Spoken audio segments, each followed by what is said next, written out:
আসসালামু আলাইকুম এভরিওয়ান, আশা করি সবাই অনেক বেশি ভালো আছেন। আজকে তৈরি করে দেখাবো বাঁধাকপির একটি অত্যন্ত মজাদার স্ন্যাক্স আইটেম। এটা বাচ্চা বড় সবাই অনেক বেশি পছন্দ করে খাবে। তো শুরুতে এরকম মাঝখানের বাঁধাকপির শক্ত অংশটা আমি কেটে বের করে দিয়ে এখান থেকে 5টা পাতা আলাদা করে নিয়েছি। এই 5টা পাতা দিয়ে আমাদের 5টা স্ন্যাক্স তৈরি হবে। তো পাতাগুলো আমি প্রথমে পানি দিয়ে ভাপিয়ে নিয়েছি। পাতাগুলো ভাপানো হয়ে গেলে এবার আমি পুরটা তৈরি করে নেব। পুর তৈরির জন্য একটা প্যানে 1 টেবিল চামচ তেল দিয়ে তাতে পেঁয়াজ এবং কাঁচামরিচ কুচি ভেজে নিচ্ছি।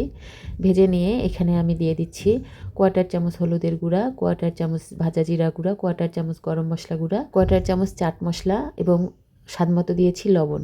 এবার সমস্ত মশলা একটু হালকা করে নেড়ে নিয়ে এখানে আমি একটু পাতাকপি কুচি করে রেখেছি সেটাও দিয়ে দিচ্ছি। এটা খেতে অনেকটা বেশি মজা লাগবে, দেওয়ার চেষ্টা করবেন। তারপর এখানে আমি দিয়ে দিচ্ছি 2টা বড় সাইজের আলু আমি সিদ্ধ করে নিয়েছি, সেটাও দিয়ে দিচ্ছি। এটা কিন্তু একবারে আমি ম্যাশ করে ফেলিনি, আধা ভাঙা করে নিয়েছি। এবার পাতাকপি আর আলুটা মশলার সঙ্গে একটু ভেজে নিয়ে কিন্তু আমরা এটা নামিয়ে নেব। নামানোর আগে আমি এখানে বেশ কিছুটা ধনিয়া পাতা কুচি দিয়ে দিচ্ছি। ধনিয়া পাতা দেওয়া হয়ে গেলেই কিন্তু আমাদের পুরটা রেডি। এবার একটু নেড়ে চেড়ে আমি নামিয়ে নিচ্ছি।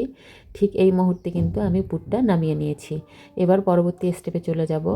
নাস্তাটা কোট করার জন্য এখানে আমি বেসন নিয়ে নিচ্ছি 1/2 কাপ আর 1 টেবিল চামচ চালের আটা দিয়ে দিচ্ছি। চালের আটাটা দিলে নাস্তাটা মুচমুচে তৈরি হবে।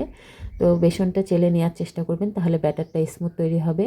এবার ব্যাটারের মধ্যে আমি 1/2 চামচ চিলি ফ্লেক্স, 1/4 চামচ দিয়ে দিচ্ছি লবণ আর 1/4 চামচ দিয়ে দিচ্ছি হলুদের গুঁড়া। এবার এখানে অল্প অল্প ঠান্ডা পানি মিশিয়ে আমি একটা স্মুথ ব্যাটার তৈরি করে নিব। ব্যাটারটা খুব ঘন আবার খুব পাতলাও তৈরি হবে না। ব্যাটারটা তৈরি হয়ে গেলে আমি ব্যাটারের ঘনত্বটা আপনাদের দেখিয়ে দিব। এই যে এরকম করে অনবরত কিছুক্ষণ আমাদের নেড়েচেড়ে কিন্তু ব্যাটারটা তৈরি করে নিতে হবে, সেক্ষেত্রে ব্যাটারটা স্মুথ তৈরি হবে। এই যে ব্যাটারের ঘনত্বটা ঠিক এরকম হয়েছে। এবার আমি নাস্তাগুলো তৈরি করে নিব। আমরা যে পাতাগুলো ভাপিয়ে রেখেছিলাম সে প্রত্যেকটা পাতায় এবার আমি এই পুরটা দিয়ে রোল তৈরি করে নিব। যেহেতু পাতাটা আমরা ভাপিয়ে নিয়েছি, পাতাটা কিন্তু অনেকটা নরম হয়ে গিয়েছে, খুব সহজেই এই রোলগুলো তৈরি হয়ে যাবে। তো দেখতেই পাচ্ছেন রোলগুলো আমি তৈরি করে নিয়েছি। এবার এই ব্যাটারের মধ্যে ডিপ করে নিয়ে তেলের মধ্যে ভেজে নিলেই কিন্তু আমাদের আজকের স্ন্যাক্সটা একদম তৈরি। আর এটা খেতে অত্যন্ত মজাদার হয়। আপনারা চাইলে এখানে আলুর জায়গায় চিকেন, এগ অথবা বিফ ইউজ করতে পারেন। আমি আজকে এটা আলু দিয়েই আপনাদের তৈরি করে দেখালাম।